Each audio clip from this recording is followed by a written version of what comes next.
Assalamualaikum dear student, my name is Lara Mumtaz. I am your teacher of biology. आज हम topic पढ़ेंगे 10th class का जो हमारा लास्ट टॉपिक है रिस्पायरेटरी डिसऑर्डर्स यानी रिस्पायरेटरी सिस्टम की डिजीजेस। तो इसमें सबसे पहले जो हमारे पास डिजीज है उसका नाम है ब्रोंकाइटिस।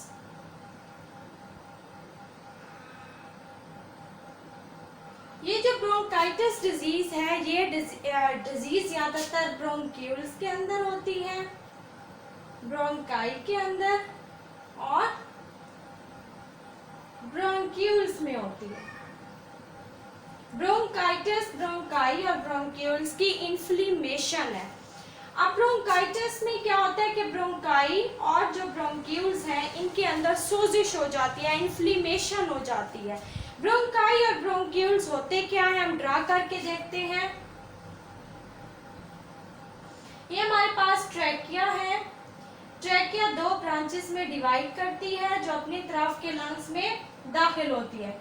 इन दो ब्रांचेस को हम लोग कहते हैं ब्रोंकाई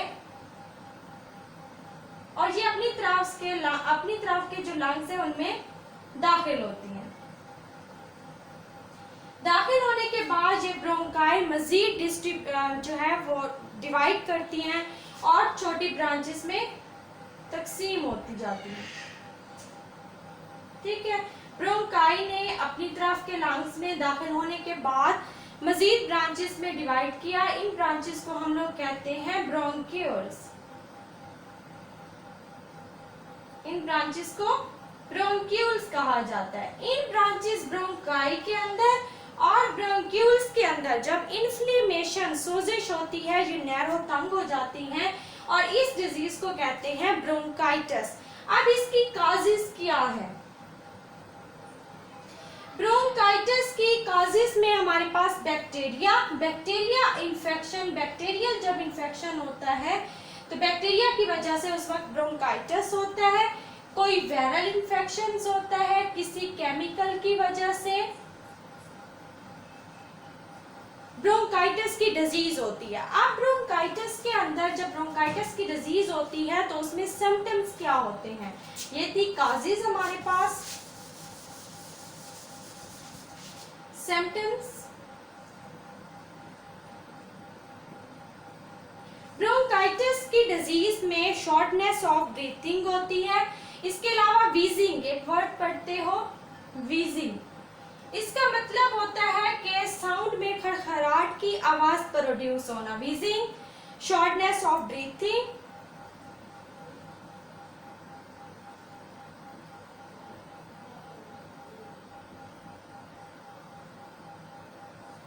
कफिंग, खांसी आना, ये इसके सिम्टम्स थे। अब ब्रोंकाइटिस एक डिजीज हमने पढ़ी जो ब्रोंक्यूल्स और ब्रोंकाई के अंदर होती है। इनकी इन्फ्लेमेशन ब्रोंकाई और ब्रोंक्यूल्स की ब्रोंकाइटिस कहलाती है। उसके काजेस बैक्टीरिया, वायरल, कोई इरिटेंट केमिकल्स होता है। सिम्टम्स में wheezing, shortness of breathing, coughing, ये एक डिजीज होगी। नेक्स्ट जो हमारे पास डिजीज है उसका नाम है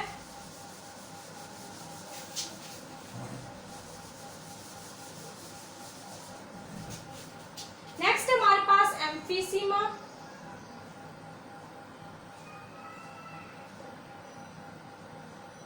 इंट्रोडक्शन, एम्फीसीमा क्या होता है?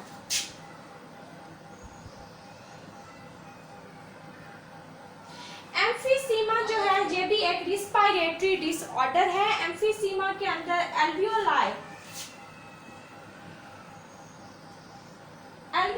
की जो वॉल्स होती हैं वो ब्रेक कर जाती हैं। यूं हमने एक स्ट्रक्चर ड्रा किया था, इसका नाम होता है एल्वियोलाई।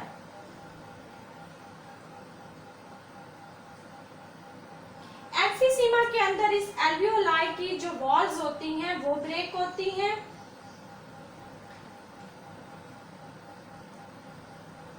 और लंग के लंग्स टिश्यू ये जो है इनकी ब्रेक डाउन हो जाती है।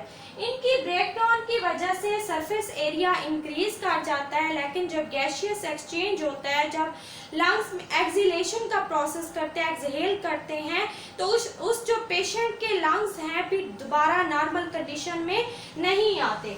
एम्फीसीमा के अंदर जो ब्लड होता है पेशेंट का, उसमें ऑक्सीजन की कंसंट्रेशन खतरनाक हद तक कम हो जाती है। अब ये जो एम्फीसीमा एक उसमें एल्वियोलाई की वॉल किस तरह से उनकी डिस्ट्रक्शन होती है वो हम देखते हैं। ये एक एल्वियोलाई का स्ट्रक्चर है, नॉर्मल एल्वियोलाई है।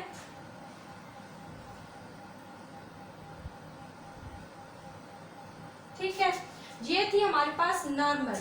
अगर हम एक पेशेंट की एल्वियोलाई ड्रा करें तो वो कुछ इस तरह से होगी, यानी उसका जो वॉल है उसकी डिस्ट्रक्शन हो जाएगी। एल्वियोलाई के वॉल की डिस्ट्रक्शन होती है, लंग्स के टिश्यू ब्रेक कर जाते हैं और एक्सहेल करने के बाद लंग्स नॉर्मल कंडीशन में नहीं आते। ये था इसका इंट्रोडक्शन। अब हम देखते हैं कि एम्फीसीमा की काज क्या होती है, काजेस।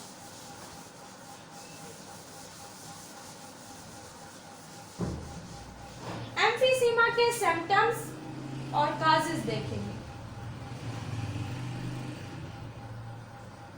सबसे पहले हम देखते हैं एम्फीसीमा के सिम्टम्स क्या हैं। इसके जो सिम्टम्स होते हैं उसमें वीजिंग होगी, वैसे वीजिंग, इसमें वेट लॉस होता है और कंसंट्रेशन जो है ऑक्सीजन की ब्लड के अंदर बहुत कम हो जाती है। और जब एम्फीसीमा के सिम्टम्स शो होते हैं उस वक्त पेशेंट अपना 50 to 70% तक लंग्स जो हैं वो लंग्स के टिश्यू ब्रेक कर चुका होता है, या उसका लंग्स का पोर्शन जो है वो 50 to 70% तक उसका लॉस्ट हो चुका होता है। ठीक है, ये एम्फीसीमा की डिजीज में ऑक्सीजन जो है उसकी कंसंट्रेशन ब्लड के अंदर बहुत ज़्यादा कम हो जाती है। और ये एम्फीसीमा की डिजीज ज़्यादातर जो 45 साल के लोग होते हैं, ईयर्स के 45 ईयर्स के जो उसके अबव होते हैं उनको ज़्यादा होती है। नेक्स्ट जो हमारे पास डिजीज है उसका नाम है नमूनिया।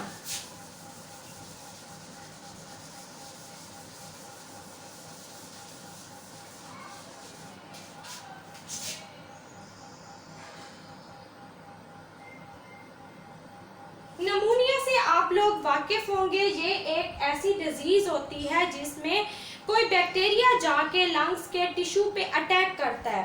जब अटैक करता है वो उस लंग्स के अंदर जाके सेटल होता है, ग्रो करता है, तेजी से रेप्लिकेट करता है और ग्रो करने के बाद जो है जब टिश्यूज ब्रेक डाउन होती है लंग्स के, तो उसमें लंग्स के अंदर पस प्रोड्यूस हो जाती है।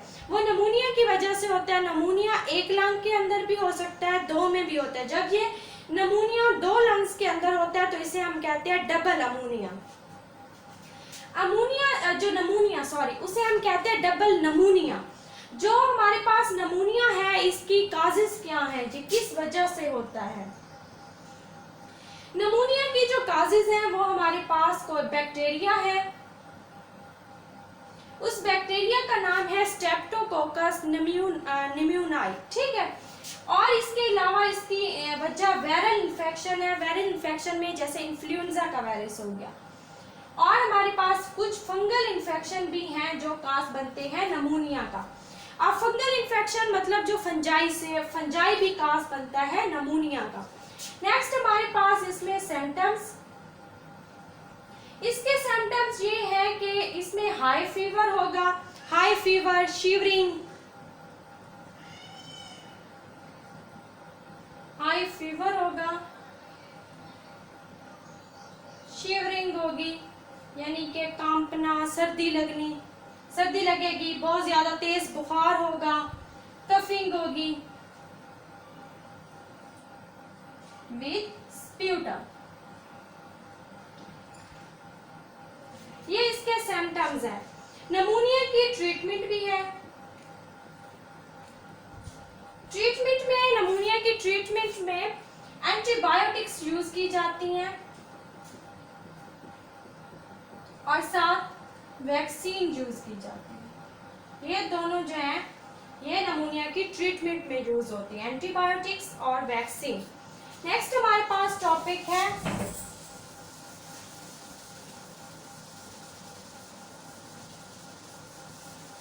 नमूनिया के बाद जो हमारे पास टॉपिक है 4, उसका नाम है लंग एस्थमा, सॉरी, एस्थमा क्या है? एस्थमा एक एलर्जी है, इसे हम कहते हैं ये एक एलर्जी है। और ये किसकी वजह से होती है? डस्ट की वजह से होती है। डस्ट, पोलन ग्रेन्स, परफ्यूम, ठीक है, ये वो एलर्जी काजिंग एजेंट है। ये एलर्जी काजिंग एजेंट एलर्जी का काज बनते हैं। अस्थमा इस वजह से, एलर्जी की वजह से होता है, ये एक एलर्जी होती है। इसमें लंग्स के अंदर फिर इन्फ्लेमेशन हो जाती है, और जो एयर पैसेज वे होता है वो उसमें इन्फ्लेमेशन होती है, सोजिश हो जाती है, जिसकी वजह से सांस लेने में मुश्किल होती है। अब ये इसके काजेस थे, डस्ट, पोलन ग्रेन्स, परफ्यूम। अब इसके हम लोग देखते हैं सिम्टम्स। सिम्टम्स में क्या है कि अस्थमा के सिम्टम्स में शॉर्टनेस ऑफ ब्रीथिंग होगा,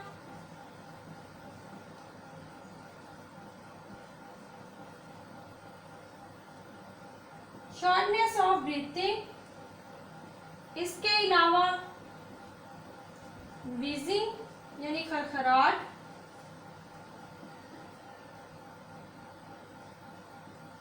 कफिंग और चेस्ट टाइटनेस।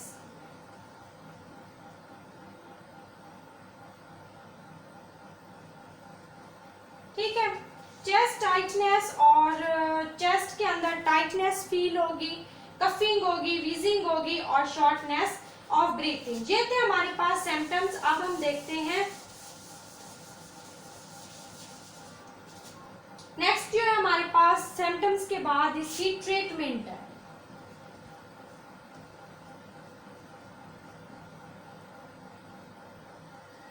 ट्रीटमेंट्स में हमारे पास जो अस्थमा की ट्रीटमेंट है उसमें आप लोग पता है इनहेलर यूज किया जाता है। इनहेलर जो है वो रिस्पायरेटरी जो पाथवे है उसको खोल देता है, यानी रिलैक्स फील करता है अस्थमा का पेशेंट इनहेलर के जरिए।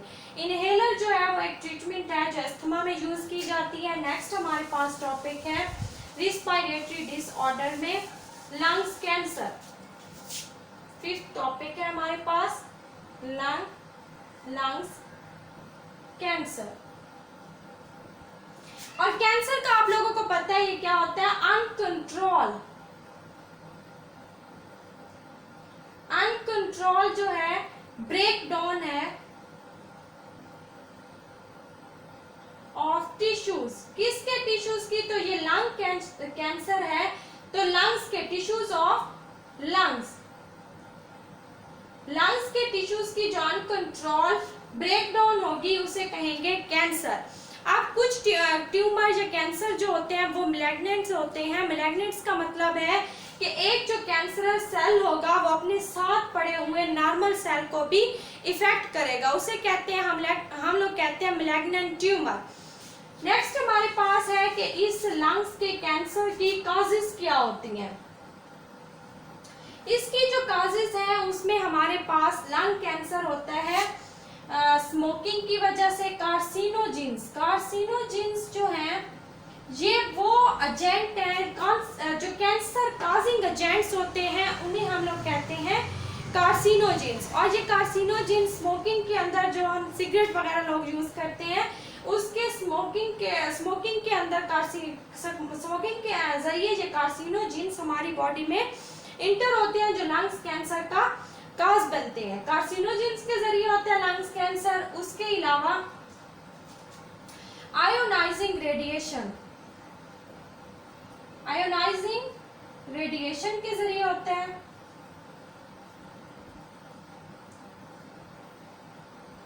और कार्सिनोजेंस, आयोनाइजिंग रेडिएशन या कोई वायरल इन्फेक्शन।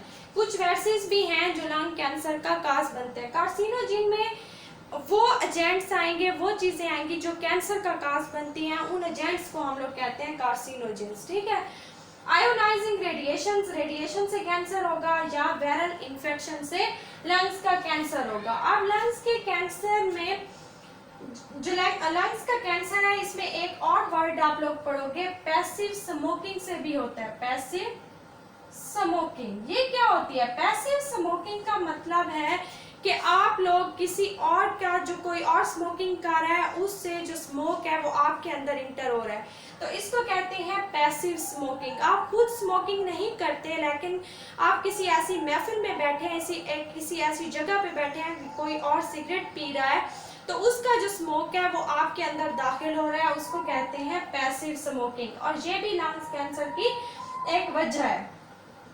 हमारे पास जो नेक्स्ट टॉपिक है वो हमारे पास है bad effects of smoking.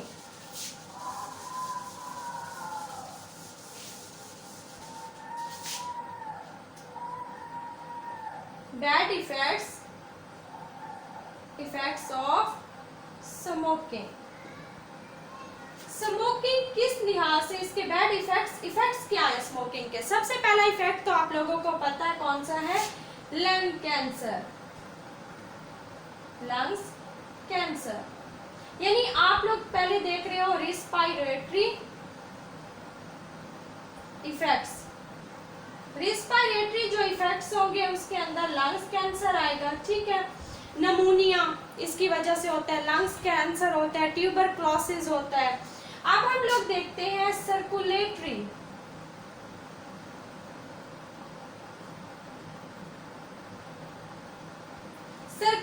System